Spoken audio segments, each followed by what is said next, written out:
Orient bell tiles studio से आप देख रहे हैं एबीपी न्यूज। नमस्कार, एबीपी न्यूज पर हाजिर हूं मैं रुमाना इसार खान। शाम के 5 बजने को है एबीपी न्यूज पर वक्त सबसे बड़े डिबेट शो महादंगल का।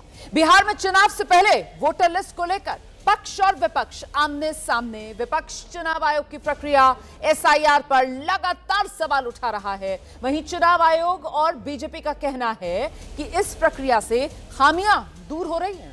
इसी वार पलटवार के बीच वोटर लिस्ट के विवाद में आज आया एक नया ट्विस्ट। तेजस्वी यादव के बाद अब बिहार के डिप्टी सीएम हैं, नाम है विजय सिन्हा। उनके दो वोटर कार्ड होने का खुलासा हो गया है। इसके बाद तेजस्वी यादव सवाल पूछ रहे हैं कि चुनाव आयोग विजय सिन्हा के खिलाफ कार्रवाई कब करेगा, उन्हें कब नोटिस भेजेगा। विजय सिन्हा के जो 2 वोटर कार्ड सामने आए हैं उनमें 2 अलग अलग एपिक नंबर हैं, निर्वाचन क्षेत्र अलग अलग हैं। तेजस्वी यादव एक बार फिर जो पूरी एसआईआर मतलब वो जो special intensive revision voter list पुनरीक्षण जो हो रहा है उसी प्रक्रिया पर सवाल उठाते हुए एसआईआर को फर्जीवाड़ा बता रहे हैं। तेजस्वी यादव के आरोपों को विजय सिन्हा सिरे से खारिज कर रहे हैं। विजय सिन्हा का पक्ष सामने है, वो कह रहे हैं कि एक जगह से नाम हटाने के लिए उन्होंने आवेदन कर दिया है। अभी चुनाव आयोग ने सिर्फ ड्राफ्ट जारी किया है, फाइनल लिस्ट में सुधार हो जाएगा, उनका नाम एक जगह से हट जाएगा। तेजस्वी सिर्फ भ्रम फैला रहे हैं, ओछी राजनीति कर रहे हैं। तो यह है पक्ष विपक्ष की तरफ से दावों का दंगल। और इसमें अब सवाल यह है कि वोटर लिस्ट को लेकर बिहार में आखिर कितने ट्विस्ट आएंगे कि 2 वोटर कार्ड पर अब डिप्टी सीएम फंस गए हैं। और सबसे बड़ा सवाल तो यही है कि एसआईआर के बाद एक आदमी के 2 वोटर कार्ड का सामने आना क्या ये पूरी एसआईआर की प्रक्रिया पर सवाल नहीं खड़े कर रहा है। महादंगल की शुरुआत से पहले आपको सियासी वार पलटवार इस मुद्दे पर दिखाते हैं।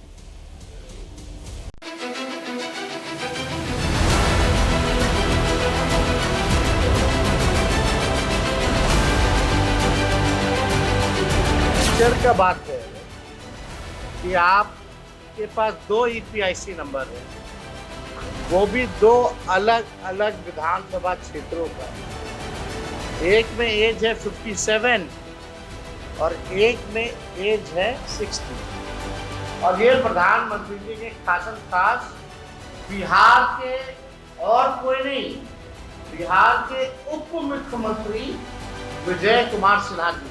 क्या विजय सिन्हा पर कार्रवाई की जाएगी? अप्रैल 2024 में विलोपित करने का फॉर्म हम भरा था। विजय सिन्हा न उम्र का घोटाला करता है, न संवैधानिक संस्था का अपमान करता है। तेजस्वी यादव जी फ्रॉडिज्म की राजनीति आप करके लोगों को बरगलाते हैं। विशुद्ध रूप से ये आपराधिक घटना है और इस घटना के लिए क्या माननीय उप मुख्यमंत्री जो है विजय कुमार सिन्हा जी इस्तीफा देंगे। विजय सिन्हा तो सामने आके उन्होंने बता दिया कि भाई 2 थे, मैंने एक कैंसिलेशन की आवेदन दी है। तेजस्वी यादव कब जवाब देंगे चुनाव आयोग को, एपी का कार्ड क्यों नहीं भेज रहे? फिर एक प्रेस कॉन्फ्रेंस नेता प्रतिपक्ष तेजस्वी जी ने की, परत दर परत खोल के रख दी चुनाव आयोग की कार्यशैली की, धोखाधड़ी की, फर्जीवाड़े की। भाई पहले आप अपनी चिंता कीजिए ना। अगर ऐसा कोई विषय आया है तो चुनाव आयोग उसको देखेगा, कहीं पे भी कोई गड़बड़ी हुई है। दिक्कत तो यह है ना कि विपक्ष यही सारी चीजें तो बार बार उठाता है। लोकतंत्र को खत्म किया जा रहा है। एसआईआर बहुत बड़ा फर्जीवाड़ा है।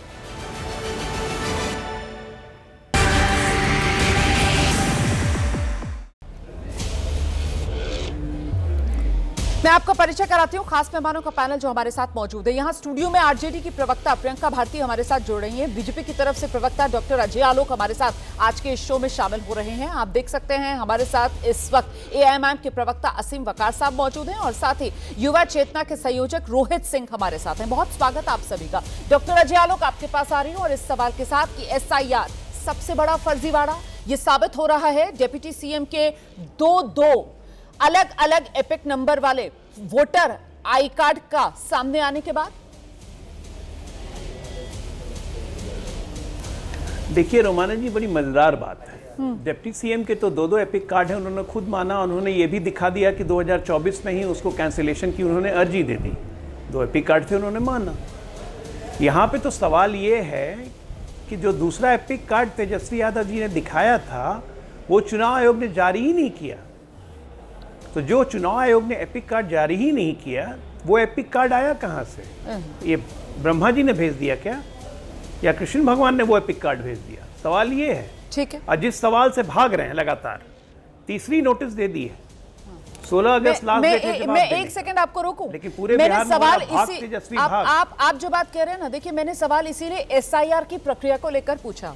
एसआईआर की प्रक्रिया जो आगे बढ़ाई जा रही है और उस एसआईआर की प्रक्रिया में ये दो एपिक नंबर, एक ही शख्स के दो वोटर कार्ड वो बने हुए हैं, वो सामने हैं। ऐसा क्यों हुआ? ये एसआईआर की प्रक्रिया पर सवालिया निशान नहीं है कि डॉक्टर अजय आलोक? ये मेरा सवाल है। बिल्कुल, एसआईआर इसीलिए तो किया ही जा रहा है। हाँ। स्पेशल इंटेंसिव रिवीजन इसीलिए किया ही जा रहा है कि एक एक व्यक्ति के दो एपिक कार्ड, एक एक व्यक्ति 3-3 जगह वोटर, एक एक व्यक्ति फर्जीवाड़ा में वोटर, एक एक घर पे 70-70 वोटर। जो राहुल गांधी सवाल उठा रहे हैं भाई, इतना बड़ा प्रेस कॉन्फ्रेंस उन्होंने कर दिया, वो तो इसकी करेक्शन कौन करेगा? रोमाना इसार खान तो करेंगी नहीं, अजय आलोक तो करेंगे नहीं, तेजस्वी यादव करेंगे नहीं। ये करेक्शन तो चुनाव आयोग को ही करना है ना। तो वही एसआईआर आप बिल्कुल सही कह रहे हैं, एसआईआर के थ्रू वही तो हो रहा है। समझ ही लेकिन नहीं आ रहा ये दो वोटर आई कार्ड के बाद तो अब ये तस्वीर उभर रही है ना कि साहब एसआईआर उसमें हो क्या रहा है? भाई डिप्टी सीएम है और दो वोटर आई कार्ड अलग अलग एपिक नंबर वाले दोनों चुनाव आयोग की तरफ से जारी किए हुए हैं ना, ये भी बात साफ हो गई है। और वो भी तब जबकि खुद डिप्टी सीएम कह रहे हैं कि साहब मैंने तो 2024 में कह दिया था विड्रॉ करवा लो, तब भी चुनाव आयोग विड्रॉ नहीं कर रहा है। अच्छा, यहां एसआईआर की प्रक्रिया के तहत बीएलओ गया होगा, बीएलओ से भी तब कहा गया होगा कि साहब नहीं, हमें तो इसको ड्रॉप करना है, हमको नहीं चाहिए ये, तब भी उनका नाम ड्राफ्ट लिस्ट में आ जाता है। इसीलिए तो सवाल है, ये एसआईआर बिहार में करवा रहा है चुनाव आयोग, क्या ये मजाक हो रहा है सर? बिल्कुल मजाक नहीं हो रहा है। हाँ। इसी विसंगति को दूर करने के लिए एसआईआर हो रहा है। और सिर्फ इसमें डिप्टी सीएम नहीं है। आपको मैं बता दूं कि आरा के लोकसभा के सांसद माननीय सुदामा जी की पत्नी का भी दो जगह वोटर आईडी कार्ड में नाम था, दो वोटर कार्ड थे, एक को निरस्त किया गया। ये ड्राफ्ट में सबका नाम आ रहा है। इसी ड्राफ्ट प्रक्रिया को रिवीजन करके चयनित करके फाइनल ड्राफ्ट प्रक्रिया आएगी 1 सितंबर को। तो डिप्टी सीएम तो पहले ही खुद आवेदन दे चुके हैं कि भाई मेरा 2 है, एक को कैंसिल करो। 2024 में ही आवेदन दे चुके हैं। लेकिन ये भी बड़ा दिलचस्प है सवाल कि डिप्टी सीएम 2024 में आवेदन कब देते हैं? एक second doctor Ajay Alok, deputy CM जो है वो 2024 में आवेदन कब देते हैं कि उनका एक जो वोटर आई कार्ड है उसे निरस्त कर दिया जाए? वो आवेदन अप्रैल में दे रहे हैं, खुद बताया उन्होंने, अप्रैल 2024 में वो दे रहे हैं। इतना इंतजार वो किस बात का कर रहे थे? जो अपडेटेड रोल था वो 22 जनवरी 2024 लोकसभा चुनाव के लिए चुनाव आयोग की तरफ से जारी कर दिया गया था। अब डिप्टी सीएम है और उनको इस बात की भी जानकारी होती है कि 30 दिन का समय होता है, तो तभी क्यों नहीं कहा गया ये बात? तब क्यों नहीं कहा गया? किस बात का इंतजार कर रहे थे? अप्रैल 2024 खुद ही आकर बता रहे, मैंने तो अप्रैल 2024 में कहा था। तब तक क्यों रखे अपने पास 2 voter I card? Vijay Sinha ने इसका जवाब देंगे विजय सिन्हा? रोमाना जी, उन्होंने प्रेस कॉन्फ्रेंस करके बिंदुवार एक चीज का जवाब दिया है। वैसे मैं आपको बता इस वाले मेरे पॉइंट का जवाब नहीं दिया, इसीलिए मैं आपके पास लेकर आई खारिज करने के लिए जी मैं बता रहा हूँ। पटना का जो वोटर आईडी कार्ड उन्होंने खारिज करने का आवेदन दिया था, जब वो आवेदन और उनके पास जब तक लखीसराय का वोटर आई कार्ड नहीं आ गया तब तक उन्होंने आवेदन नहीं दिया था, अन्यथा वो दोनों वोट से एक भी जगह वोट नहीं रहता। और चुनाव लड़ने के लिए एक जगह वोट होना बहुत जरूरी है। सर, मैंने इसीलिए तारीख कट ऑफ तारीख मैंने आपको इसीलिए बताई, आवेदन दे दिया। मैंने आपको कट ऑफ तारीख इसीलिए बताई कि 22 जनवरी 2024 चुनाव आयोग की तरफ से इलेक्टोरल रोल जारी कर दिया गया था, वो फाइनल लिस्ट जारी कर दी गई थी, वोटर आई कार्ड चुनाव आयोग की तरफ से जारी कर दिए गए थे। इसीलिए मैं आपसे कह रही हूं कि साहब जब वो वोटर आई कार्ड उनको मिल गया, उनको ये पता चल गया कि वो लखीसराय के वोटर बन गए हैं, इलेक्टोरल लिस्ट जारी हो गई, लखीसराय के वो वोटर बन गए, तो फिर वो 22 जनवरी से लेकर सर अप्रैल, क्योंकि वो खुद कह रहे हैं, तो वो तब तक किस बात का इंतजार कर रहे थे? क्यों तभी जो 30 दिन की विंडो होती है उन्होंने उसी दौरान 22 जनवरी जब उनका नाम आ गया लखीसराय में कि अब आप वहां के वोटर हैं, तो अपना पटना जिले वाला उन्होंने तभी क्यों नहीं हैंडओवर कर दिया कि साहब इसको निरस्त कीजिए? ये भी खामी है, क्योंकि लखीसराय वाला वोटर आईडी कार्ड नहीं आया था रोमाना जी। अच्छा, लखीसराय वाला वोटर आई कार्ड नहीं आया था।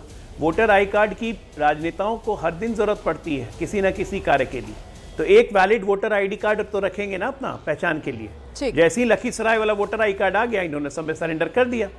ठीक एक है। मिनट, इनका इंटेंशन बहुत क्लियर था जी। दोनों एपिक नंबर थे, चुनाव आयोग नहीं जारी किए। ठीक, यहां जब हम तेजस्वी की बात कर रहे हैं तो तेजस्वी जी ने प्रेस कॉन्फ्रेंस करके जिस एपिक नंबर को लहरा लहरा के दिखाया था, उस एपिक नंबर को तो चुनाव आयोग ने जारी ही नहीं किया।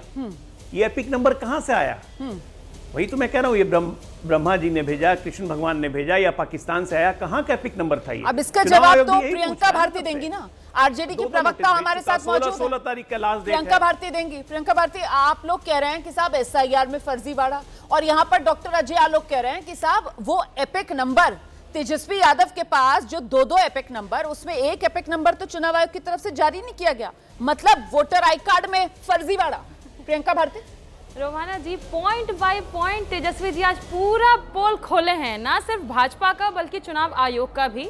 आपने जब सवाल किया इनसे, ये क्या बोले, ये पॉइंट क्लियरली बताए ही नहीं देश को कि जो दो अलग अलग जगह पर इनके एपिक नंबर आए हैं वो एसआईआर प्रक्रिया के बाद आए हैं, पहले के नहीं है। बाद क्या है, मतलब आपने एसआईआर कर लिया, उसके बाद दो जगह इनके नाम कैसे आ गए? इसका मतलब या तो विजय सिन्हा जी ने साइन किया या उनके जगह चुनाव आयोग ने के बीएलओ ने साइन किया। किसने साइन किया? अगर विजय सिन्हा साइन किया, दो जगह नाम आया तो उनकी गलती, पहले उनको पकड़ा जाए, नहीं तो चुनाव आयोग के ऊपर मुकदमा होना चाहिए। तो वो कह रहे हैं कि अभी तो समय है ना, वो कह रहे हैं ड्राफ्ट लिस्ट में ही तो नाम आया है, असली गड़बड़ी तो आप तब कहती हैं अगर फाइनल लिस्ट के अंदर नाम आ जाता। इसीलिए तो सवाल उठा है ना कि दोनों जगह कैसे एसआईआर के बाद नाम आया, आपने दोनों जगह सिग्नेचर किया तब तो नाम आया। दूसरा सवाल उम्र का है, जिसपे पलट गए, पूरी तरह से कुछ नहीं मेंशन किया, चुपचाप निकल लिए। मैं बता रही हूँ, सुनिए तो दो जगह एसआईआर। प्रियंका जी सुनिए तो, उम्र पर तो मैं आऊंगी, लेकिन जो मैंने आपसे सवाल पूछा था उसका जवाब तो दे दीजिए, क्योंकि आरजेडी और तेजस्वी यादव ये तो कह के चले गए एसआईआर फर्जीवाड़ा, लेकिन वो एपिक नंबर और उस पर voter I card Tejashwi Yadav का, जिसको लेकर वो प्रेस कॉन्फ्रेंस कर देते हैं, वो तो चुनाव आयोग ने ही नहीं जारी किया था। तो आखिरकार ये तेजस्वी यादव का वोटर आई कार्ड वाला फर्जीवाड़ा है। देखिए रोमाना जी, ये पहली बार तेजस्वी जी या लालू जी के साथ नहीं हुआ है कि बीजेपी के कहने पर उनका मीडिया ट्रायल होता है। तेजस्वी जी ने पहले ही बता दिया कि 7 तारीख को उनके पास नोटिफिकेशन आया, नोटिस आया, लेकिन उसके पहले सब जगह वो तैर गया, लेट से उनके पास यार वो जवाब दे रहे हैं। पर विजय सिन्हा जी को जवाब देना पड़ेगा, क्योंकि चोर चोर मौसेरे भाई।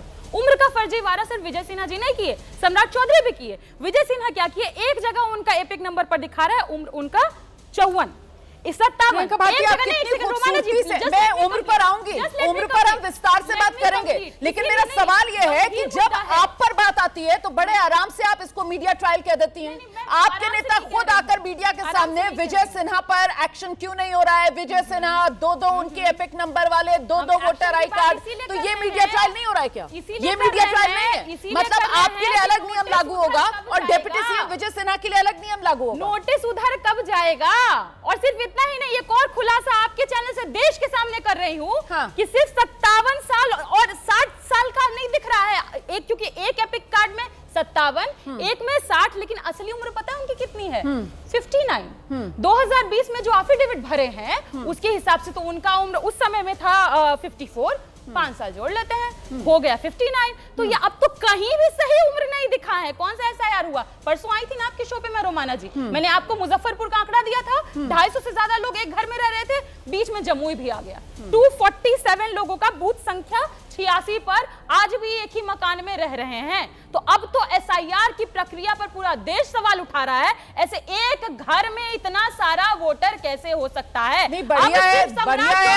आप इतनी दमदार तरीके से ये बात यहाँ डिबेट में नेशनल टेलीविजन पर रख रही हैं, लेकिन वो जो सुप्रीम कोर्ट की तरफ से कहा गया था ना, मैंने परसों भी आपसे ये बात कही थी, आज फिर याद दिला देती हूँ। सुप्रीम कोर्ट की तरफ से कहा गया था कि 10-15 केसेस हमारे सामने भी लाके रख दो, ताकि अगर कोई अनियमितता है तो हम भी एक्शन ले लें। तो कोर्ट में वहां जो आप लोग लड़ाई लड़े वहां जरूर रख दीजिएगा। ऐसा ना हो कि ये सिर्फ और सिर्फ नैरेटिव बनाने के लिए और सिर्फ सियासत चमकाने के लिए यहाँ टीवी शोज में बैठकर डिबेट के लिए ये सारे के सारे नंबर और आंकड़े चमक के रह जाए। एक सेकंड, आपने जो आरोप लगाया उस पर डॉक्टर अजय आलोक कुछ कहना चाह रहे हैं, उसके बाद मैं बाकी मेहमानों का रुख करूंगी। आइए डॉक्टर अजय आलोक, डॉक्टर अजय आलोक उपयोग कर रहे हैं देश के सामने सच्चाई लाने के लिए कि कैसे हम तो खुद इंतजार में हैं, कब ये तमाम बातें कोर्ट के सामने आप लोग रखेंगे। ऑन रिकॉर्ड कब आएंगी ये बातें, हमें इंतजार है। प्रियंका भारती, डॉक्टर अजय आलोक को लेकर आइए, मेरे साथ वो जवाब देना चाह रहे हैं। आइए डॉक्टर अजय आलोक। पहले बताएं आयु कितनी है? 60 देखिए रोमाना जी, मुझे नहीं पता था कि वो जो 11 दस्तावेज मांगे गए थे उसमें आयु प्रमाण पत्र भी कोई चीज थी, जो 57, 59, 60 का जो इशू उठाया जा रहा है। SIR किसी की उम्र वेरिफिकेशन के लिए नहीं हो रहा है, SIR फर्जी वोटर को निकालने के लिए हो रहा है, और ये होते रहेगा, पूरे देश में होगा। जिसको कूदना है उछलना है, उछलते रहे तेजस्वी यादव, राहुल गांधी, कोई फर्क नहीं पड़ेगा। SIR जेन्युइन वोटर के वेरिफिकेशन के लिए, और अगर इतनी बात नहीं समझ में आती है तो मैं मदद नहीं कर सकता हूँ। होता है, आपको यही नहीं समझ में आ रहा तो मुझे समझ नहीं आ रहा, राजनीति में आ कैसे गए आप? 18 साल अडल्ट फ्रेंचाइजी को समझ में आता है, उम्र सबसे अरे अपना काम करो यार, होती है। अपना काम कीजिए, बदतमीजी से बात नहीं करना है मुझे। रोमाना जी हटाइए इनको, फेंक दूंगी उठा के। अपना काम कीजिए जाके, बात करने की तमीज नहीं है आपको। ऐसी भाषा का इस्तेमाल मत कीजिए। प्रियंका भारती, प्लीज प्रियंका भारती, डिबेट है, थोड़ा सा स्तर बनाकर रखिए। आप लोगों को देश देख रहा है, थोड़ा संयम के साथ, थोड़ा संयम के साथ। मैं आगे बढ़ रही हूँ, अभिषेक झा को लेकर आइए। हमारे साथ इस वक्त जेडीयू के प्रवक्ता अभिषेक झा भी मौजूद हैं। अभिषेक झा के पास हम चल रहे हैं दर्शकों को लेकर। अभिषेक झा, लेकिन सवाल यह है कि साहब SIR की प्रक्रिया, और वो SIR की प्रक्रिया फर्जी वोटर की छटाई के लिए, लेकिन अगर अभी भी SIR हो रहा है बिहार में, और डिप्टी CM, अब ये तो इतने VVIP है ना कि इनका मामला तो सुर्खियों में है। कितने ऐसे लोग होंगे जिनके 2-2 एपिक नंबर और जिनके 2-2 वोटर आई कार्ड? अब तो ये मन में सवाल आएगा, साहब होंगे उनके, बन गए होंगे उनके, इसी तरीके से जैसे विजय सिन्हा के हो गए। और वो तो कोई पब्लिक फिगर है नहीं कि वो मीडिया के सामने आएंगे, या उनका जो है वो इस तरीके से सवाल जवाब होगा, या उनको लेकर विपक्ष के नेताओं की नजर होगी कि इनकी घेराबंदी की जाए, या वो खुद इतने ईमानदार होंगे कि वो आकर दिखा देंगे कि देखिए हमने तो 5 अगस्त को पहले ही चुनाव आयोग को बता दिया कि 2-2 एपिक नंबर, हमारे 2-2 वोटर आई कार्ड। तो फिर ये पूरी SIR की प्रक्रिया क्या है? फ्लॉप है अभिषेक झा?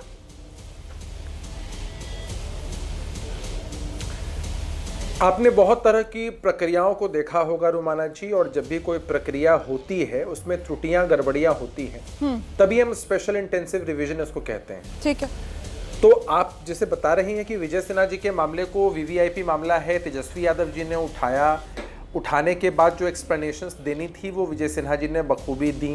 उन्होंने बताया कि एक जगह से उनका नाम हटाने के लिए उन्होंने आवेदन ऑलरेडी दे रखा है, उनकी पार्टी की तरफ से बैठे हैं अजय आलोक जी, उन्होंने बहुत बेहतर तरीके से सब कुछ बता दिया है। अब मसला ये है कि अगर इस तरह की गड़बड़ियां नहीं होती तो कभी स्पेशल इंटेंसिव डिवीजन नहीं होता, और जब ये चीज़ें सामने आती हैं तभी तो हम देख पाते हैं ना कि भाई कहाँ किसका नाम इस तरह से है, और इस प्रक्रिया के माध्यम से ही आप इस रेक्टिफिकेशन कर सकते हैं। तो अगर ये कोई कह दे, लेकिन अभिषेक झा, सवाल तो ये बड़ा हो जाएगा ना जो विपक्ष की तरफ से उठाया जा रहा है। विपक्ष कह रहा है कि साहब यहाँ तो एक तरीके से घोर मठा है चुनाव आयोग और बीजेपी और एनडीए का, यही तो विपक्ष आरोप लगा रहा है। और आप देखिए अभी अभी डॉक्टर अजय आलोक वो सुदामा प्रसाद की पत्नी के बारे में बता रहे थे, उन्होंने बताया उनका कट गया, उनके 2-2 एपिक नंबर थे, कट गए। तेजस्वी यादव उनका कट गया, उसको लेकर डॉक्टर अजय आलोक कह रहे हैं एक तो चुनाव आयोग ने जारी भी नहीं किया था। लेकिन यहां विजय सिन्हा है, और विजय सिन्हा खुद आकर कह रहे हैं कि 2024 में वो चुनाव आयोग को कह रहे थे कि भैया हमको नहीं चाहिए 2-2 वोटर आई कार्ड, हमारा एक वापस ले लो। चुनाव आयोग सो रहा है क्या? उसके बाद अभी पूरी SIR की प्रक्रिया हो जाती है, और यहां पूरी लड़ाई इस बात की है कि साहब जो वोटर है कहीं असली वोटर वो कट ना जाए, और विजय सिन्हा जो छोड़ना चाह रहे हैं अपना एक वोटर आई कार्ड, उनका नाम तब भी आ जाता है। मतलब वो BLO कौन था जिसने वो दोनों वोटर आई कार्ड जो है उनके उसको अप्रूव करा दिया? सवाल तो आएगा ना मन में, आखिरकार ये क्या घोर मठा चल रहा है SIR में? एकदम आपने बिल्कुल ठीक कहा कि सवाल मन में जरूर आएगा। अब मुझे एक बात बताइए कि आपने देखा कि कुछ समय पहले किसी पदाधिकारी की तरफ से गड़बड़ी की गई और फर्जी नामों पर आवासीय प्रमाण पत्र जारी किए गए, डीएम ने तुरंत संज्ञान लिया और उसके बाद ऐसे पदाधिकारियों पर कार्रवाई हुई। चुनाव आयोग को मालूम है कि उनके सिस्टम में कहां लूप होल्स है, कहां कौन पदाधिकारी कौन BLO गलती कर रहे हैं, गड़बड़ी कर रहे हैं। उन मसलों को चुनाव आयोग देख रहा है और देखने के बाद रेक्टिफिकेशन होगा। निश्चित रूप से हम इस बात के लिए आशान्वित हैं। रहा सवाल कि चुनाव आयोग से जो भी सवाल पूछे जाते हैं वो सारे के सारे जो सवाल हैं उसके जवाब देने के लिए चुनाव आयोग के जो लोग हैं वो सक्षम है, वो बता पाएंगे आपको। बिल्कुल सही बात। हम सब क्या चाहते हैं रुमाना जी, आप हो, हम हो या आम जनमानस हो, हाँ। वो यही चाहता है कि भाई रेक्टिफाई करके चीजों को बहुत बेहतर तरीके से रखा जाए, लूप होल्स दिखाई नहीं पड़े। अब एक चीज समझिए रुमाना जी, मैं आपको बहुत कॉमन परसेप्शन से एक बात बताता हूं। लाखों की तादाद में लोग आपकी डिबेट को देखते हैं, लोग सुन रहे होंगे या मामला संज्ञान में आया है। जरा कैमरे से नीचे उतर के हम एक बात को समझने का प्रयास करते हैं। एक तरफ विजय सिन्हा जी का केस है जहां पर 2 एपिक नंबर दिखाई पड़े, विजय सिन्हा जी आते हैं, एक्सप्लेनेशन देते हैं, उनकी पार्टी एक्सप्लेनेशन देती है, सारी बातें होती हैं। और दूसरी तरफ तेजस्वी यादव जी हैं जिन्होंने सबसे पहले सनसनी फैलाई। तेजस्वी यादव जी को मालूम होगा कि मेरा ये जो वोटर आई कार्ड है ये मेरे पास एकदम सुरक्षित रखा हुआ है, दूसरा जो मेरा वोटर आईडी कार्ड है उसके बारे में मिस इन्फॉर्मेशन दे करके हम जरा सनसनी फैलाते हैं इस पूरे देश में कि भाई जब नेता प्रतिपक्ष का नाम कट जा रहा है तो फिर आम जनमानस का क्या होगा, लोगों के नाम काटे जा रहे हैं। नहीं, ये बिल्कुल सही कह रहे हैं आप। ये सही कह रहे हैं आप, लेकिन जब आप तेजस्वी यादव को अपने वाले मामले में सनसनी फैलाने के कटघरे में खड़ा कर रहे हैं तो फिर थोड़ा सा तेजस्वी यादव को उसी मापदंड के हिसाब से आपको सच सामने लाने के लिए श्रेय भी देना पड़ेगा, क्योंकि विजय सिन्हा वाला मामला देश के सामने तेजस्वी यादव और विपक्ष के नेताओं की तरफ से ही आया ना, वरना हमें कहाँ पता चलता कि साहब विजय सिन्हा के पास तो 2 epic number, 2 voter I card है, तो थोड़ा सा श्रेय भी दे दीजिए तेजस्वी यादव को। ऐसी भी क्या बात है? रोमाना जी सुनिए, हमने उनको विपक्ष के नेता के रूप में सकारात्मक भूमिका निभाने के लिए हमेशा शुभकामनाएं दी हैं कि आप भाई जनता से जुड़े मुद्दे उठाइए, लेकिन जैसे ही वो अनर्गल प्रलाप करते हैं तो हम उनको रोकते भी हैं। आप जरा ऐसे समझिए, अगर वो विजय सिन्हा जी के मामले का पटाक्षेप नहीं करते तो क्या होता? तो भी तो विजय सिन्हा जी ने आवेदन दे रखा था, अभी 5 अगस्त को फिर से आवेदन दे रखा था। नहीं, आप बिल्कुल सही कह रहे हैं, आवेदन दे रखा था, लेकिन वो नाम कटता या नहीं कटता ये कोई नहीं कह सकता, क्योंकि आवेदन तो 2024 में भी दिया था ना, अप्रैल 2024 में, नाम तो कटा नहीं। SIR की जब प्रक्रिया चल रही होगी, आई एम श्योर मुझे विजय सिन्हा जी की जो ईमानदारी है उस पर जरा सा कहीं कोई शक नहीं है। मैं क्यों शक करूं? मैं तो अभी भी कहती हूं कि SIR की प्रक्रिया में भी उन्होंने तो यही इत्तला दी होगी कि साहब मुझे नहीं चाहिए ये वोटर आई कार्ड, तब भी उनको तो 2 वोटर आई कार्ड दिए गए हैं। अब आखिरकार ये पूरा घालमेल क्या है, इसी को लेकर तो सवाल है ना। और इसी को लेकर प्रियंका गुप्ता की जो पार्टी है, कांग्रेस पार्टी, जरा ले आइए प्रियंका गुप्ता जी को, हमारे साथ इस वक्त मौजूद हैं। प्रियंका गुप्ता जी की पार्टी को तो यही शिकायत है कि साहब इतनी अभिनेताएं जो देखने के लिए आ रही हैं, उसको लेकर सारे राजनीतिक दलों को चुनाव आयोग से सवाल पूछना चाहिए, लेकिन जो NDA के लोग हैं वो चुनाव आयोग का बचाव करते हुए नजर आते हैं। यही शिकायत है ना प्रियंका गुप्ता जी? देखिए रोमाना जी, मैं तो कहती हूँ चुनाव आयोग को अपना दफ्तर जो है भारतीय जनता पार्टी के कार्यालय में खोल लेना चाहिए, क्योंकि बेकार वो ऑक्यूपाइड किए हुए हैं, बेकार वो अपने आप को संवैधानिक और निष्पक्ष संस्था कहते हैं। आप बताइए कि SIR प्रक्रिया शुरू होती है, उसके बाद एक इलेक्टोरल डाटा जो ड्राफ्ट लिस्ट का है वो अपलोड किया जाता है, उसके बाद सडनली अभी पता चलता है कि वो जो डाटा जो अपलोड किया गया था ड्राफ्ट लिस्ट का, वो अब वहां से हटाकर उसमें स्कैन कॉपी अपलोड कर दी गई है, ताकि आप उसको चेक कर सके, ताकि आप उसको पूरी तरीके से इलेक्ट्रॉनिक फॉर्म में उसको रीड न कर सके, और आप उसको किसी तरीके से इसका मिलान न कर सके कि कितने वोटर डुप्लीकेट हैं, कितने वोटर किस तरीके से वहां पे फर्जीवाड़ा चल रहा है। दूसरी चीज, आप इसी प्रक्रिया में देखिए, जब सुप्रीम कोर्ट ये आपसे कहता है कि आप 56 लाख लोग जिनको आपने इस प्रक्रिया SIR प्रक्रिया के माध्यम से हटाया है, उसका आप डेटा दीजिए। आप बताइए कि कितने लोग मरे हुए हैं, आप कारण बताइए ना कि आपने क्यों हटाया। तो आज चुनाव आयोग ने साफ साफ शब्दों में कह दिया कि नहीं, हम नहीं देने वाले। अरे भाई, जब चोरी नहीं है तो डर किस बात का है? पूरी तरीके से भ्रष्टाचार चल रहा है। नहीं, तो चुनाव आयोग की तरफ से तो बताया गया मृत वोटर 65,24,000 जो वोटर, माफ कीजिएगा 64,000 वोटर जो हटाए गए हैं, उस पर चुनाव आयोग तो दे रहा है ब्रेकअप। वो बता रहा है मृत वोटर है 22,35,000, पलायन करने वाले 36,28,000, एक से ज्यादा जगह नाम वाले 7 लाख। क्यों मान लेंगे? हाँ, हम क्यों मान लेंगे? आप ये बताइए, हमको लिस्ट दीजिए ना, हमको उनका एपिक नंबर दीजिए ना, हमको बताइए ना, तब तो हम जाके उनको चेक करेंगे कि कौन मरे कौन नहीं है। आप बताइए, बिहार में SIR प्रक्रिया हुई, उसके बाद ऐसी जगहें निकली जहाँ पर एक मकान में 260 से ज्यादा लोग रजिस्टर है, जहाँ पर 30 मरे हुए लोगों को पूरा मीडिया ने दिखाया कि 30 मरे हुए लोग वोट डालेंगे। अरे भाई, क्यों डालेंगे मरे हुए वोट, और किसको डालेंगे? और जो पूरे उसके वो बने हुए ना वकील, तो वो भारतीय जनता पार्टी बनी हुई है, JDU बनी हुई है। तो पूरी प्रियंका गुप्ता जी, मैं आपसे भी वही बात कहूंगी, कि भाई चुनाव आयोग की तरफ से तो कहा गया है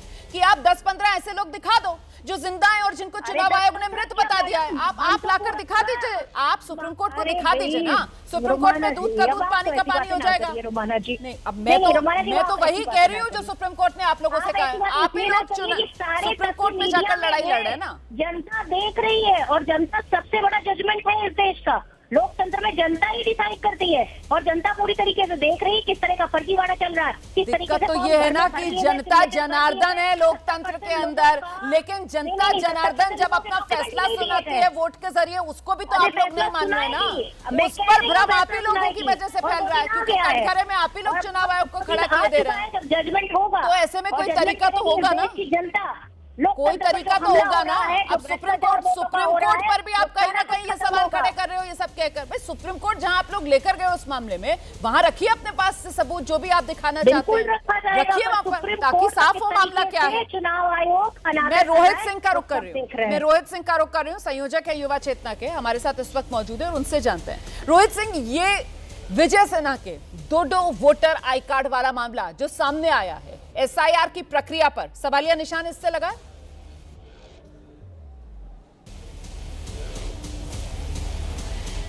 चोर मचाए शोर। राष्ट्रीय जनता दल के युवराज श्रीमान तेजस्वी प्रसाद यादव जी भारतीय चुनाव आयोग की प्रक्रिया के तहत चोरी में पकड़े गए हैं।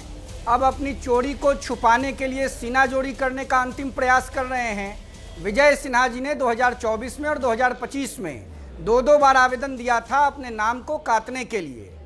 किसी प्रक्रिया के तहत नाम नहीं कटा होगा। आने वाले समय में भारतीय चुनाव आयोग तय करेगा कि किस प्रकार से नाम को काटना है। एक बात, दूसरी बात, चुनाव आयोग इतना मेहरबान क्यों है विजय सिन्हा पर, यही तो सवाल है। चुनाव आयोग के मुख्य चुनाव आयोग क्या जानबूझकर विजय सिन्हा पर मेहरबान है? बार सवाल मुख्य चुनाव आयुक्त ज्ञानेश कुमार जी केरल कैडर के सेवानिवृत्त आईएएस हैं, जो पिछड़े वर्ग से आते हैं। लालू यादव की पार्टी को, राहुल गांधी को यह बर्दाश्त नहीं हो रहा है कि एक पिछड़ा वर्ग का बेटा, सामाजिक न्याय की धारा को सशक्त करने वाले परिवार से निकला हुआ बेटा भारत का चीफ इलेक्शन कमिश्नर है। राहुल गांधी को पच नहीं रहा है, तेजस्वी यादव को पच नहीं रहा है। इसलिए भारतीय चुनाव आयोग को लगातार कटघरे में खड़ा करने का प्रयास सामंती शक्तियों की गोदी में खेलने वाले तेजस्वी यादव और राहुल गांधी कर रहे हैं। देश की जनता इसको देख रही है। क्या है तेजस्वी यादव? सुप्रीम कोर्ट के चीफ जस्टिस ऑफ इंडिया हैं, चीफ इलेक्शन कमिश्नर हैं, कि यूपीएससी के चेयरमैन हैं, कि उनके पास स्पष्टीकरण दिया जाएगा। जब भारतीय चुनाव आयोग के द्वारा विजय सिन्हा जी से प्रश्न पूछा जाएगा तो विजय सिन्हा जी उचित फोरम पर जवाब देंगे। और आज विजय सिन्हा जी ने स्पष्ट रूप से मीडिया के साथियों के माध्यम से बिहार और देश की जनता के सामने अपने पक्ष को पूरी मुस्तैदी और मजबूती से रख दिया है।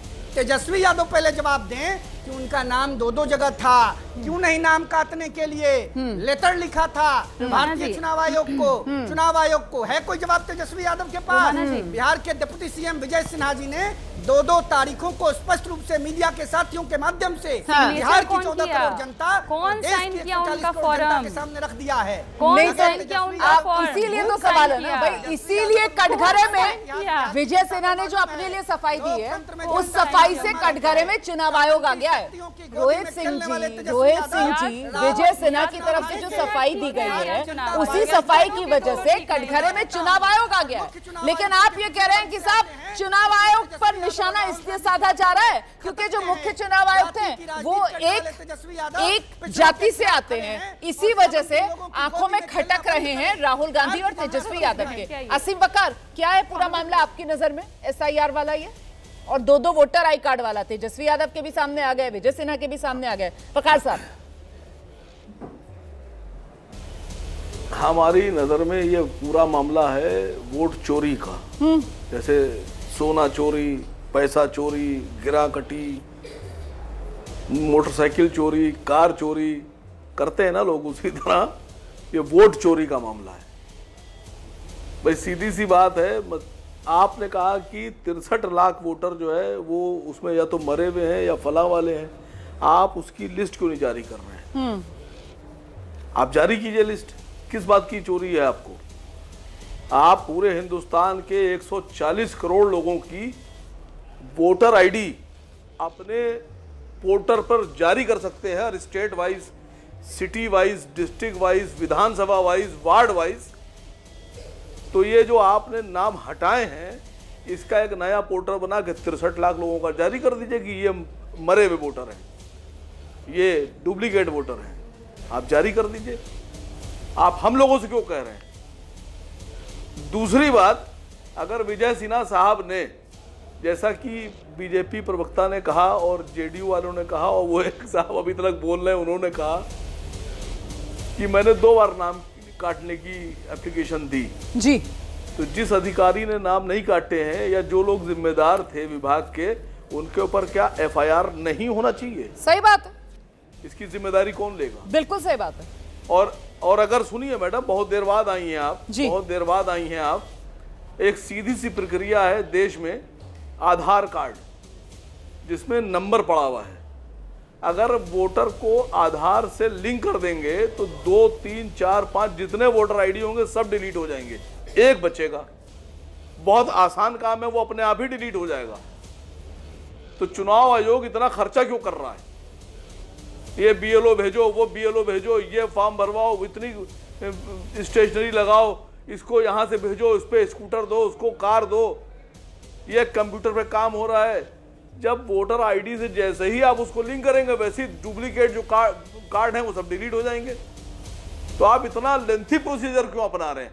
ये मंशा क्या जाहिर करती है भाई, बताइए तो मुझे आप। और आपको क्या लग रहा है, क्या मंशा जाहिर हो रही है? बहुत ज्यादा जोर था तेजस्वी पे एफआईआर, इन पे एफआईआर।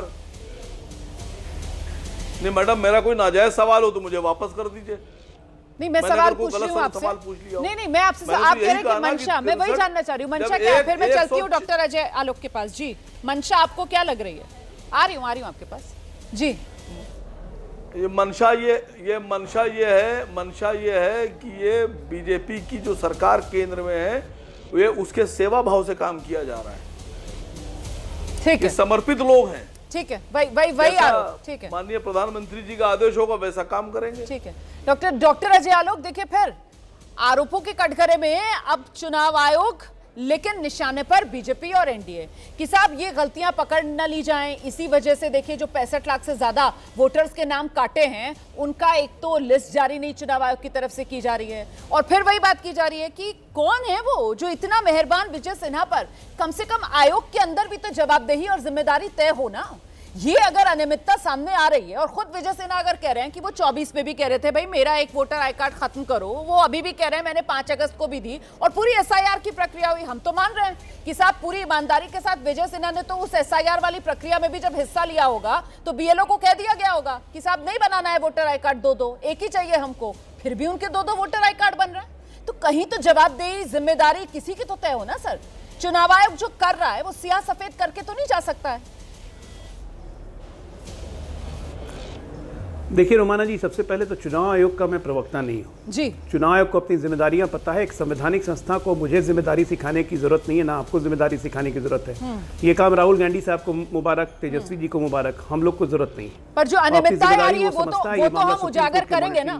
अनियमितताएं जो सामने आ रही है उसको तो हम उठाएंगे। ठीक करने का अनियमितताएं जो भी हैं, अनियमितताएं ठीक करने की जिम्मेदारी भी चुनाव आयोग की है। बिल्कुल, तो वो जैसे करे उसका वो सामने आएगा।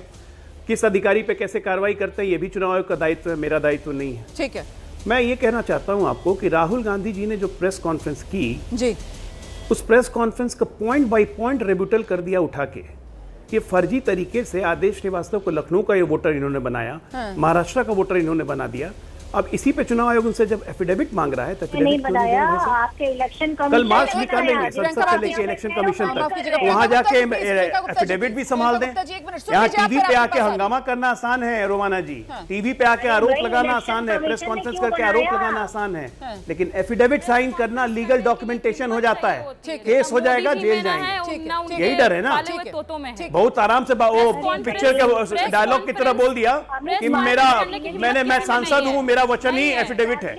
ऐसे हो गया तब तो सारे एमएलए, एमएलसी, एमपी एफिडेविट देना ही छोड़ देंगे। इस देश की न्यायिक व्यवस्था ध्वस्त हो जाएगी। एफिडेविट हटा ही दोबारा से वही सवाल आ गया, मेरा वचन ही मेरा शासन है। अगर चुनाव आयोग कह रहा है कि आप दीजिए और अपनी शिकायत दर्ज कराइए, तो फिर उससे क्यों बच रहे हैं क्या राहुल गांधी? प्रियंका गुप्ता जल्दी से 30 सेकंड में। मैं समझती हूँ कि जब 700 पत्रकारों के सामने कोई प्रेस कॉन्फ्रेंस की जाती है तो उसके लिए साहस की जरूरत होती है, जो आदरणीय प्रधानमंत्री जी में तो है ही नहीं। दूसरी चीज मैं ये कहना चाहूंगी, जब पूरी तरीके से डिजिटली वो पूरी तरीके से सारा कुछ सामने रख रहे हैं तो आपको जो एक्शन लेना है लीजिए ना। डाटा तो आप ही ने दिया था। ये 7 फीट ऊंचा लंबा पकड़ा किसने पकड़ाया था? चुनाव आयोग ने पकड़ाया था। कहते चुनाव आयोग की ये डाटा मेरा गलत है, हम भी मान लेंगे हमारी गलती। अच्छा ठीक है, ठीक है। डॉक्टर अजय आलोक, मेरे ख्याल से प्रियंका गुप्ता वो तर्क नहीं दे पा रही हैं जो ज्यादातर कांग्रेस के प्रवक्ता आकर शोज में दे रहे हैं, और उनकी तरफ से कहा जा रहा है कि साहब हलफनामा चुनाव आयोग की तरफ से जिस नियम के तहत मांगा जा रहा है, उस नियम के तहत हलफनामा मांगकर चुनाव आयोग और कुछ नहीं, सिर्फ अपने लिए कानूनी तौर पर बचने का रास्ता तलाश रहा है, क्योंकि उस नियम के तहत 30 दिन की विंडो होती है जिसमें आप शिकायत दर्ज कराकर कोई भी जो त्रुटि है उसको दूर करा सकते हैं। वो मामला जब कोर्ट में जाएगा तो कुछ नहीं होगा, सिर्फ चुनाव आयोग के लिए बचने का रास्ता होगा, वो यहां पर एप्लीकेबल ही नहीं है। आइए अब डॉक्टर अजय आलोक, ये रोमाना जी ये बताइए कि देश संविधान से चलेगा या एक परिवार की मेहरबानी से, या एक परिवार की इच्छा से? संविधान में जो रूल्स हैं उस पे देश चलेगा कि एक परिवार की मेहरबानी से? ठीक है। जब संविधान क्लियरली कहता है कि अगर आप चुनाव आयोग, पहली बात कि चुनाव आयोग अगर चुनाव के रिजल्ट्स या कोई भी चीज अगर आपको आपत्ति है तो आप 45 दिन के अंदर हाई कोर्ट में इसकी जाके पुष्टि करिए प्रमाण के साथ। प्रेस कॉन्फ्रेंस के लिए नहीं कहता है, नंबर 1 गलती तो यहां कर चुके ऑलरेडी। दूसरा कहता है कि वोटर लिस्ट मैनिपुलेशन के लिए अगर आपको कोई शिकायत है आप हाई कोर्ट में जाइए या चुनाव आयोग को लिख के दीजिए। इन्होंने वोटर लिस्ट मैनिपुलेशन खुद की है। आदेश श्रीवास्तव का कोई वोटर लिस्ट में नाम नहीं था लखनऊ में, महाराष्ट्र में। राहुल गांधी ये नाम कहां से लाए? ये मैनिपुलेशन है, फोर्जरी इन वोटर लिस्ट। धारा 327 के तहत 3 साल की सजा है और जुर्माना है। ये जानते हैं कि एफिडेविट साइन करेंगे ये फंस जाएंगे और इसलिए भाग रहे हैं। प्रदेश में तेजस्वी यादव चुनाव आयोग से भाग रहे हैं, भाग तेजस्वी भाग, प्रदेश में राहुल गांधी भाग राहुल भाग। अरे जब इतना संविधान दो विजय सिन्हा के सामने आ गए ना, और वो डिप्टी सीएम है, और ऐसे में इस पूरे के पूरे मामले के सामने आने के बाद यहाँ बैकफुट पर तो अब एनडीए नजर आ रहा है ना। आइए अभिषेक जी हमारे साथ मौजूद हैं। अभिषेक झा, क्या एनडीए बैकफुट पर नहीं है? भाई डेप्यूटी सीएम है और डेप्यूटी सीएम जो है वो दो वोटर आई कार्ड रखकर बैठे हुए हैं। अगर 2024 में उन्हीं के हिसाब से मान लिया जाए कि उन्होंने 2024 में चुनाव आयोग को ये कह दिया था कि मेरा एक वोटर आई कार्ड निरस्त कर दो, वो हुआ नहीं, तो दोबारा नहीं कहना चाहिए था क्या? 2024 के बाद 2025 वो एसआईआर का इंतजार कर रहे थे, चलिए ये भी मान लिया जाता है। एसआईआर में जो गड़बड़ी हुई है तो उनकी तरफ से क्यों नहीं देश को बताया जा रहा है कि उन्होंने अगर हस्ताक्षर नहीं किए तो उनके वहां उस एड्रेस पर कौन सा बिल आया था जिसने इतनी मेहरबानी कर दी डिप्टी सीएम साहब पर कि उनका वो वोटर आई कार्ड निरस्त नहीं हो रहा है। मतलब बीएलओ ने सजाकर उनको दो वोटर आई कार्ड दे दिए कि अगर आपका मन करे सर आप जाइए दो जगह से आप वोट डाल लीजिए। अभिषेक झा, आपका सवाल जितना बड़ा हो रहा है रुमाना जी, और पिछली बार जब हम लोग बात कर रहे थे तो आपने कहा कि इस बात की क्या गारंटी है कि उनका एक नाम डिलीट हो जाएगा। हाँ। देखिए गारंटी तो इस दुनिया में किसी भी चीज की नहीं है, लेकिन एक बात तय है कि आप मंशा समझिए। एक तरफ विजय सिन्हा जी है जिनको मालूम है कि उनका नाम 2 जगहों पर दर्ज है, वो लगातार प्रयासरत हैं कि उनका नाम हट जाए, और बहुत बड़े संवैधानिक पद पर वो बैठे हैं, बहुत जिम्मेदार हैं। निश्चित रूप से उन्होंने कभी 2 बार अपने मताधिकार का प्रयोग नहीं किया है। और दूसरी तरफ जिनकी तुलना आप कर रही हैं वो नेता प्रतिपक्ष तेजस्वी यादव जी हैं, जिनको मालूम है कि 2 जगहों पर उनका नाम है, एक जगह डिलीट हो चुका है, उसके माध्यम से वो सनसनी फैलाकर देश को गुमराह कर रहे हैं, लोगों में कंफ्यूजन पैदा कर रहे हैं। जरा मंशा का अंतर समझिए ना रुमाना जी, आप खुद समझ जाएंगे कि एक तरफ संवैधानिक संस्थाओं के क्रियान्वयन काम के लिए एक व्यक्ति प्रयासरत है और दूसरी तरफ एक व्यक्ति उसका लाभ उठाकर कंफ्यूजन पैदा कर रहा है। हमें लगता है कि जिस सेंसेशन को ये आगे लेकर चलना चाहते हैं ऐसा कुछ भी नहीं है। पब्लिक में बहुत क्लियर परसेप्शन है कि स्पेशल इंटेंसिव रिवीजन समय समय पर होता है, और वो होने के बाद जो विस्थापित हो चुके हैं, जिनका डबल नाम है, जो लोग जिनकी मृत्यु हो चुकी है, सबका नाम कटना चाहिए। उससे इतर अगर विपक्ष के साथियों को कोई गड़बड़ी दिखाई पड़ती है, सबसे ताज्जुब की बात क्या है रुमाना जी, आप जानती हैं कि हमारे ये साथी अपनी आपत्ति सिर्फ मीडिया के माध्यम से और सदन में दर्ज कराते हैं। वही गलत है। जवाब लीजिएगा चुनाव आयोग की तरफ कोई आपत्ति दर्ज नहीं कराई जाती है। अरे स्थिर रहिए ना जरा, अरे स्थिर रहिए, स्थिर रहिए और डिबेट के डेकोरम को मेंटेन होने दीजिए, डिबेट के डेकोरम को मेंटेन होने दीजिए। नहीं तो हमको बोलने से आप नहीं रोक सकती। एकदम इत्मीनान सुनिए। तेजस्वी यादव जी की पोल खोल हुई है, तेजस्वी यादव जी ने आज तक जवाब नहीं दिया।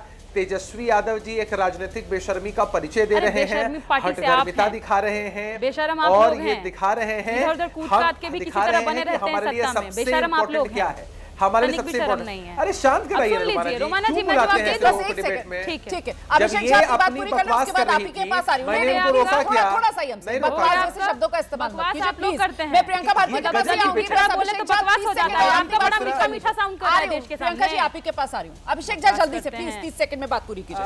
ठीक है रोमाना जी, मैं आपसे आग्रह करूंगा, आपका बहुत प्राइम टाइम डिबेट शो होता है, अच्छे वक्ताओं को और सभ्य वक्ताओं को बुलाइए। अच्छा ये चुनेंगे, ये चुनेंगे, सिलेक्शन कमेटी है क्या? सिलेक्शन कमेटी है क्या? मुझे लगता है प्रियंका भारती पर आ जाते हैं। प्रियंका भारती मंशा को लेकर यहाँ जो बात कही गई है, मंशा को लेकर जो बात कही गई है, देखिए मंशा का कोई मापदंड तो नहीं होता है प्रियंका भारती, लेकिन एक बड़ा इंपॉर्टेंट पॉइंट जो अभिषेक की तरफ से रखा गया कि साहब सारी लड़ाई डिबेट्स जो हैं वो टेलीविजन चैनल्स पर ही बैठकर की जा रही है। कुछ चुनाव आयोग को भी बता दीजिए शिकायत। हाँ ठीक है, पहला कि चुनाव आयोग ये बोल रहे थे कि प्रयासरत हैं विजय सिन्हा जी, मतलब भाजपा के मंत्री प्रयासरत होते हैं तो भी नाम नहीं कटता है, और बिहार के 65 लाख दलित पिछड़ा बैकवर्ड जितने भी गरीब तबके के लोग हैं सबका नाम कट जाता है बिना प्रयासरत हुए। दूसरा सवाल, 3 लाख लोग, 3 लाख मतलब ऐसे घर हैं जिनका पता है आपको मकान संख्या कितना है? 000/000। कहां पाताल लोक में है मकान या स्ट्रेटोस्फेयर आयनोस्फेयर, कहां पर है ये मकान? जवाब देंगे। और आप जब हम पर आप सवाल खड़ा करते हैं ना कि हम लोग बता नहीं रहे हैं, किसी तरीके से चुनाव आयोग पास जा नहीं रहे, सबूत यही सामने पेश कर रही हूं, दिखा लीजिए जूम करके।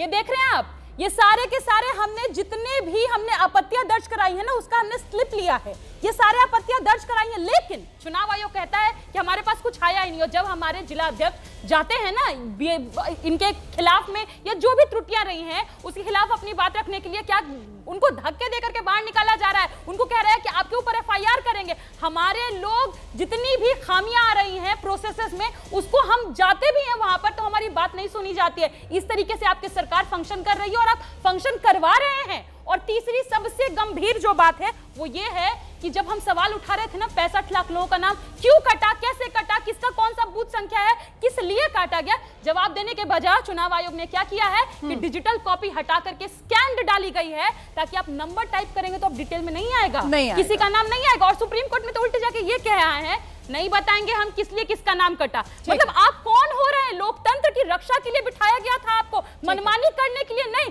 मतलब चुनाव आयोग के पास टाइम किस लिए बताऊं रोमाना जी? टाइम है कि ज्ञानेश कुमार जी का फोटो हर ट्वीट में जाएगा, लेकिन जनता को ये नहीं बताया जाएगा कि किसका नाम क्यों काटा गया। हमारे पैनलिस्ट कह रहे थे कि वो ज्ञानेश जी क्योंकि पिछड़ी जाति से आते हैं इस वजह से आप लोग उन पर टारगेट कर रहे हैं।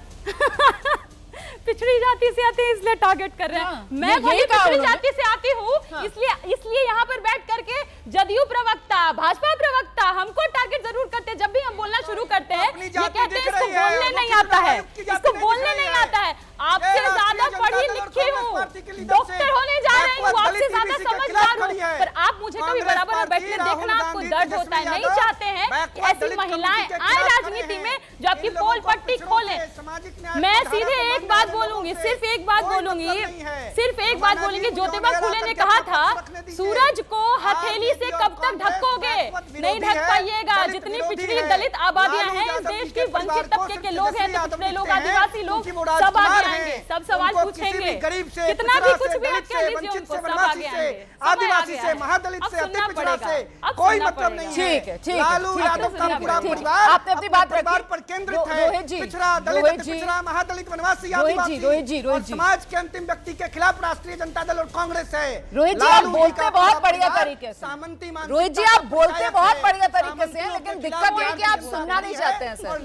सवाल तो सुन लीजिए। अरे सबसे बड़े सामंती मुखौटे हैं, भाषण थोड़ी देना है। बिहार की जनता, रोहित सिंह जी लगता है मेरी आवाज ही नहीं सुन पा रहे हैं। रुकिए तो सवाल तो सुन लीजिए फिर जवाब दे दीजिएगा, थोड़ा कंट्रोल कीजिए। मैं समझ रही हूँ आप भाषण देना चाह रहे हैं, लेकिन देखिए ना थोड़ा सा शैली देखिए यहाँ पर किस तरीके से डिबेट हो रही है। रोहित सिंह को मुझे लगता है रोहित सिंह को मेरी आवाज ही नहीं मिल रही है, कट गया शायद उनसे कनेक्शन, इसीलिए वो लगातार बोल रहे हैं। मैं आसिम बकार के पास चलती हूँ। आसिम बकार साहब आप मुझे सुन पा रहे हैं? आसिम बकार साहब आप मुझे सुन पा रहे हैं? अच्छा, आसिम बकार से भी हमारा कनेक्शन नहीं हो रहा है। आसिम बकार साहब सुन पा रहे हैं आप मुझे? रोहित सिंह तो मुझे नहीं सुन पा रहे हैं, इसीलिए वो लगातार बोल रहे थे। जी मैं ये जानना चाह रही हूँ सर, एक पॉइंट यहाँ पर जो पैनल में आया है वो ये कि साहब चुनाव आयोग की तरफ से अगर डिजिटली वो सारे नाम अपलोड कर दिए जाएं, आपको लगता है कि पारदर्शिता आ जाएगी उससे? और ये लोकतंत्र में भ्रम फैलने का काम हो रहा है ना सर, आरोप प्रत्यारोप, लोकतंत्र में सिर्फ भ्रम फैल रहा है। ये भ्रम तो दूर होना चाहिए, यही लोकतंत्र के हित में है। अरे भाई आप किसी की बात ही नहीं सुन रहे हैं। और मुझे ये समझ में नहीं आ रहा है कि आप सरकार के साथ हैं, विपक्ष के साथ हैं, वोटर के साथ हैं, जनता के साथ हैं। मसला ये है कि ये जो प्रॉब्लम क्रिएट हो रही है इसको सॉल्व कैसे किया जाएगा। ऐसा तो है नहीं कि विपक्ष जो है वो पाकिस्तान का है या देश से सिर्फ हमदर्दी बीजेपी को और मीडिया को है, हम लोग दुश्मन है देश के। ऐसा तो नहीं है ना। ऐसा भी नहीं है कि असली भारतीय खाली बीजेपी के नेता हैं और बाकी हम लोग नकली भारतीय हैं। आप बात तो सुनिए कम से कम मेरी। अगर आप जवाब नहीं दे सकते तो बीजेपी से जवाब दिलवाइए। मैंने एक जेन्युइन सवाल उठाया, जब 140 करोड़ लोग चुनाव आयोग की वेबसाइट पर दिखाए जा सकते हैं एज ए वोटर, तो ये 67 लाख, ये 65 लाख जो वोटर हटाए गए हैं, इनका एक पोर्टल बनाकर चुनाव आयोग क्यों नहीं दिखा रहा है? वही सवाल है, मैंने वही आपसे कहा कि सीधा सा सवाल आ जाएगी। ठीक है, वही मैं कह रही थी। लेकर आइए जरा डॉक्टर अजय आलोक हमारे साथ मौजूद है। डॉक्टर अजय आलोक, देखिए इस तरीके की जो भ्रम की स्थिति है या फिर जो संवैधानिक संस्थाएं हैं उन पर जो सवाल उठ रहा है, मेरा ये मानना है और मुझे लगता है हर जो नागरिक है इस देश का उसका ये मानना है कि ये लोकतंत्र के हित में नहीं है। इस तरीके की भ्रम की स्थिति नहीं होनी चाहिए, संवैधानिक संस्थाओं पर इस तरीके का निशाना नहीं साधा जाना चाहिए। ऐसे में अब बात वही कि हल क्या हो सकता है? हल पारदर्शिता से ही सामने आएगा सर। बहुत से सवालों के जवाब मिल जाएंगे अगर वो वोटर जिनके नाम चुनाव आयोग ने बिहार में एसआईआर के तहत काटे हैं उनको सामने ले आया जाए और ये पूरे की पूरी जो लिस्टें हैं वो डिजिटल कर दी जाए, ताकि जो चाहे वो चेक कर ले और भ्रम दूर हो सके सर। वरना तो इसी तरीके से ये कहानियां गढ़ी जाती रहेंगी। डॉक्टर अजय आलोक। रोमाना जी, हमारा देश संविधान से चलता है और संविधान का सबसे बड़ा प्रोटेक्टर सुप्रीम कोर्ट है। ये मामला सुप्रीम कोर्ट में चल रहा है। क्या मेरे विवेक को या आपके विवेक को या यहाँ पर बैठे हुए किसी के भी विवेक को या देश में किसी नेता के विवेक को सुप्रीम कोर्ट को चैलेंज करने का अधिकार है? सही। आज जब चुनाव आयोग सुप्रीम कोर्ट में अपनी बातें कह रहा है कि हमने एक एक वोटर लिस्ट की कॉपी एक एक राजनीतिक दल को उपलब्ध करवा दी है, हर बूथ की कॉपी उपलब्ध करवा दी है, और जितने नाम काटे गए हैं, मृत हैं चाहे जो हैं, अगर वापस आके वो क्लेम करेंगे तो हम वेरिफिकेशन कर लेंगे, एक आदमी का नाम नहीं काटा जाएगा। और सुप्रीम कोर्ट ने उससे मोहर लगाई है, तस्दीक की है, उसके बावजूद ये डिबेट। आपको ये नहीं लग रहा कि ये नैरेटिव बनाने की कोशिश की जा रही है? नाच ना जाने आंगन टेढ़ा। चुनाव जीत नहीं पाते हैं, चुनाव दर चुनाव हारते जा रहे हैं, और उसके बाद अब कुछ नहीं मिला तो अब चुनाव तो लड़ने लायक नहीं है तो चुनाव आयोग से लड़ लो।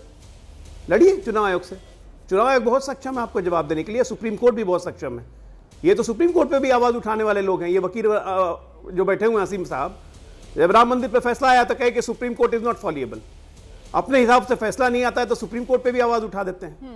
और माफी वीर तो हैं ये लोग, गलती करेंगे बार बार जाके माफी मांगेंगे। कभी राफेल में माफी, कभी चौकीदार चोर है पे माफी, माफी मांग मांग के जिंदगी माफी में निकल गई है। लेकिन देश ने माफी मांगी है क्योंकि देश तो समझ रहा है ना कि नाच न जाने आंगन टेढ़। लड़ने की हैसियत नहीं है, जनता में कोई विश्वास नहीं है। मनोरंजन करने के लिए यहाँ पे नेता विपक्ष बने हुए हैं दोनों जगह। ये हाल विपक्ष का हो खाली गया सिर्फ मनोरंजन करने के लिए बैठे हुए हैं कि साहब महागठबंधन हार उसको दिख रही है बिहार में, इसीलिए अभी से ठीकरा किस पर फोड़ा जाएगा उसकी तैयारी कर रहे हैं, ये और कुछ नहीं है। और इससे आप लोग लोकतंत्र का भला नहीं कर रहे हैं। ये नैरेटिव जो बनाया जा रहा है इससे लोकतंत्र का नुकसान हो रहा है। आंगन पहले से ही टेढ़ा कर दिया हो ईसीआई के साथ मिल करके तो नाचे कैसे कोई? अब लेवल प्लेइंग फील्ड रखिएगा बराबर तब ना। हम तो यही जानते हैं कि प्रधानमंत्री जी चुने हुए प्रधानमंत्री नहीं है, वोट चोरी करके बनवाए हुए प्रधानमंत्री है, इसीलिए 5वें राउंड तक पीछे थे पर अचानक से वो बढ़ गए।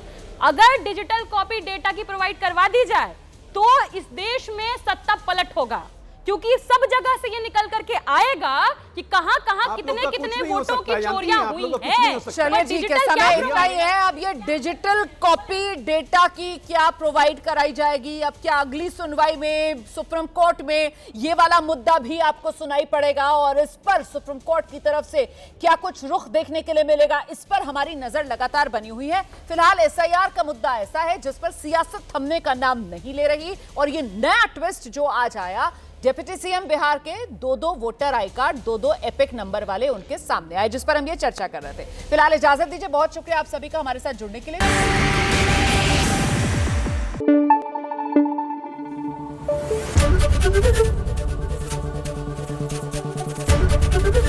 एबीपी न्यूज आपको रखे आगे।